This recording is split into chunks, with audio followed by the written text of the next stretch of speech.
नमस्कार, मैं Jitendra Chaturvedi. Gujarat high court से राहुल गांधी को कोई राहत मिली नहीं।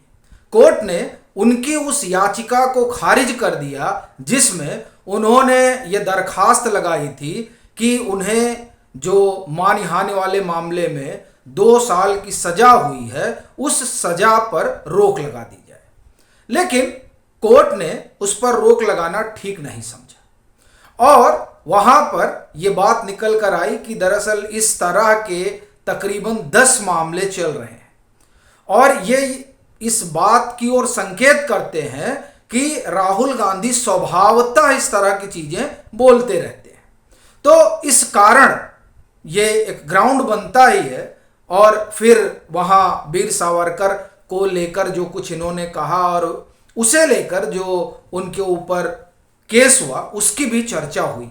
और इन तमाम चीज़ों को देखते हुए राहुल गांधी जो कोर्ट से चाहते थे वैसा उनको मिल नहीं पाया और उनकी याचिका को सिरे से खारिज कर दिया गया। तर्क कई तरह के दिए गए जिसमें एक ये भी है कि वो जिस कॉन्स्टिट्यूएंसी से आते हैं उसका रिप्रेजेंटेशन नहीं हो पा रहा है, लेकिन वो तमाम चीज़ें धरी की धरी रह गई। अब सवाल यह है कि ये तो खबर आ गई, अब होगा क्या? और एक बड़ी चीज इसमें यह भी उठती है कि क्या कांग्रेस के ही कुछ लोग हैं जो चाहते हैं कि Rahul Gandhi behind the bar जाएं? देखिए, यह सवाल नाहक नहीं उठ रहा है। यह क्यों उठ रहा है इस पर हम लोग बात कर लेते हैं, फिर आगे चलते हैं। अभिषेक मनु सिंघवी, आप देखिए कि सिर्फ राहुल गांधी के तो वकील नहीं है। अभिषेक मनु सिंघवी पवन खेड़ा को आजाद करवा लेते हैं, माने उनके लिए सुप्रीम कोर्ट में गुहार लगाकर सहूलियत जुटा लेते हैं। सत्येंद्र जैन के लिए वो सहूलियत जुटा लेते हैं। तो राहुल गांधी के लिए वो सहूलियत क्यों नहीं जुटा पा रहे हैं, ये बड़ा सवाल है। और जब आप इस पूरे मामले को देखेंगे, ये जो मानहानि वाला ये केस है मोदी सरनेम को लेकर जिसे पुरेश मोदी ने किया, ये पूरा मामला ये बताता है कि जो लीगल टीम है राहुल गांधी की, वो लीगल टीम थोड़ा ठीक से काम नहीं कर पाई। अब वो जानबूझकर काम नहीं की या वो असक्षम है, तो असक्षम है ये तो कहना ठीक नहीं होगा। तो एक ही चीज उठती है कि उसने ठीक से काम नहीं किया। अब अगर उसने ठीक से काम नहीं किया तो क्यों नहीं किया?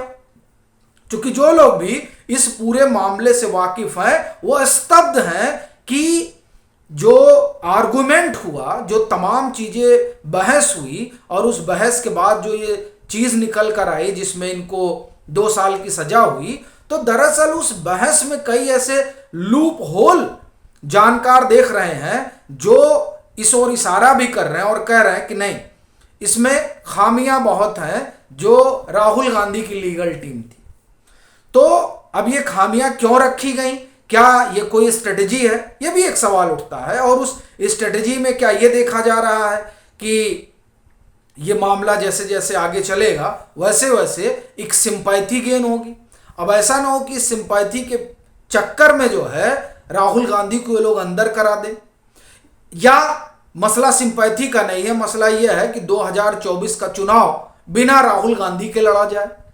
तो ये जो चर्चा चल रही है और ये काफी दिनों से चल रही है कि 2 खेमे चल रहे हैं।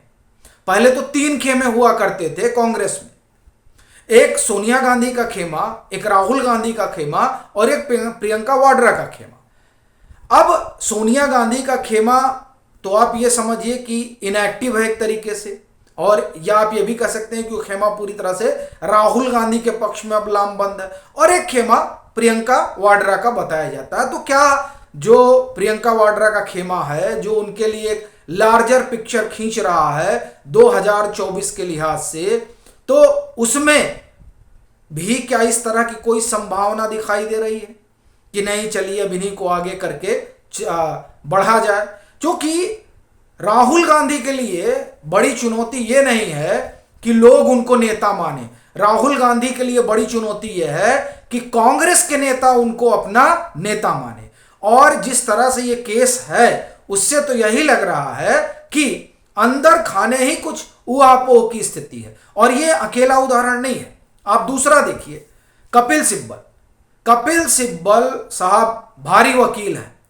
वो जब तीस्ता सीतलवाड़ को लेकर गुजरात हाई कोर्ट से एडवर्स फैसला आता है, ऑर्डर आता है, तो शाम को उनके लिए कोर्ट बैठ जाता है और वहां पर तीस्ता सीतलवाड़ को राहत मिल जाती है। और यही कपिल सिब्बल और अभिषेक मनु सिंघवी नेशनल हेराल्ड वाले मामले में गांधी परिवार को राहत नहीं दिलवा पाते हैं। अब ये सवाल है ना, ये सवाल दरअसल कई तरह के संकेत और संदेश देता है।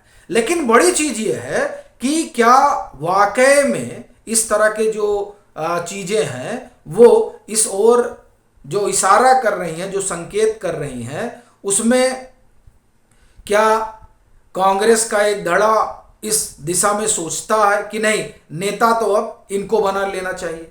ये तमाम चीजें हैं। अब ये सुप्रीम कोर्ट जाएंगे तो सुप्रीम कोर्ट में क्या होगा? क्या ये जो ढिढोरा पीटा जा रहा है कि अब मामला सुप्रीम कोर्ट में जाएगा और वहां मेरिट पे देखा जाएगा और 1 मिनट में सारी चीजें इधर उधर हो जाएंगी? बड़ी चीज ये है कि जिन लोगों को मेरिट पे बहस करनी थी, उन्होंने बहस क्यों इस तरीके से की? अब ये बात अलग है कि क्या जेल भेजकर कोई सिंपैथी बेब पैदा कराना चाहते हो, तो एक अलग मसला है।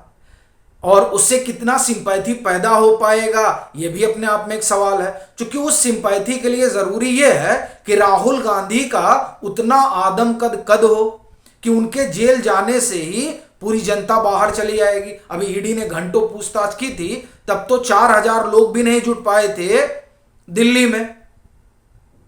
यहां तक कि सोनिया गांधी को ईडी पूछताछ के लिए लेकर जाती है। चलिए राहुल गांधी पर नहीं आए, तब भी देश भर में कोई प्रदर्शन नहीं हो पाता है। सदस्यता चली जाती है राहुल गांधी की, तब भी देश भर में कोई प्रदर्शन नहीं कर पाती है कांग्रेस।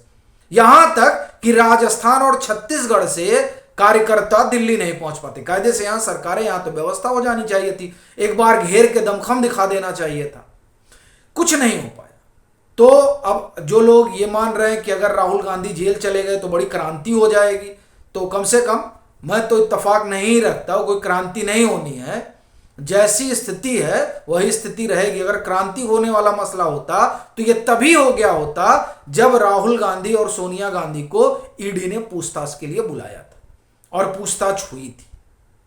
तो बड़ा मसला यह है कि सुप्रीम कोर्ट में क्या वाकई में इनको राहत मिल जाएगी, या फिर योजना यही है कि बिना इनके ही चुनाव लड़ा जाए, यानी कांग्रेस आगे जो बढ़े वो मल्लिकार्जुन खड़गे की अगुवाई में जाए। और यह सवाल इसलिए भी उठ रहा है क्योंकि लालू प्रसाद यादव का भी बयान है कल वाला, जो उन्होंने कहा था कि अगुआ कौन होगा, फेस कौन होगा, तो राहुल गांधी ने तो विवाह किया नहीं है। बाकी और जो चीजें हैं मैं उस पर नहीं जाऊंगा। लेकिन जब अब वो अविवाहित हैं, तो जब वो अविवाहित हैं तो चेहरा तो वो हो नहीं सकते हैं। तो ये पहले से ही तय है कि चेहरा होंगे नहीं, इनकी सजा कम होगी नहीं, इनको जेल जाना है। तो इस तरीके से जो है हम लोग सिंपैथी वोट जुटाएंगे। ये तमाम सवाल अब खड़े हो रहे हैं। अब ये जो सवाल हैं वो दरअसल ये भी बताते हैं कि क्या इस तरीके की रस्साकसी अगर कांग्रेस के भीतर है राहुल गांधी को लेकर, तो ये मामला कितना आगे तक जा पाएगा, और फिर राहुल गांधी का अपना भविष्य क्या होगा। इस तरह के तमाम सवाल जो हैं वो फिलहाल खड़े हैं। लेकिन मैं इस बात से तो कतई इत्तेफाक नहीं रखता कि अगर राहुल गांधी को जेल हो जाएगी तो कोई तूफान आने वाला है, सजा हुई तो कोई तूफान नहीं आया। तो इसलिए ऐसा लग रहा है कि कांग्रेस का ही एक धड़ा है जो चाहता है कि 2024 का जो चुनाव है वो अगर राहुल गांधी की अगुवाई के बिना लड़ा जाए तो हो सकता है कि संभावना ज्यादा बन जाए कांग्रेस की सीटें ज्यादा आने की। बाकी आपकी अपनी क्या राय है जरूर साझा करें। मतांतर से नहीं जुड़े हैं तो जुड़ें, वीडियो को लाइक करें और खूब शेयर करें।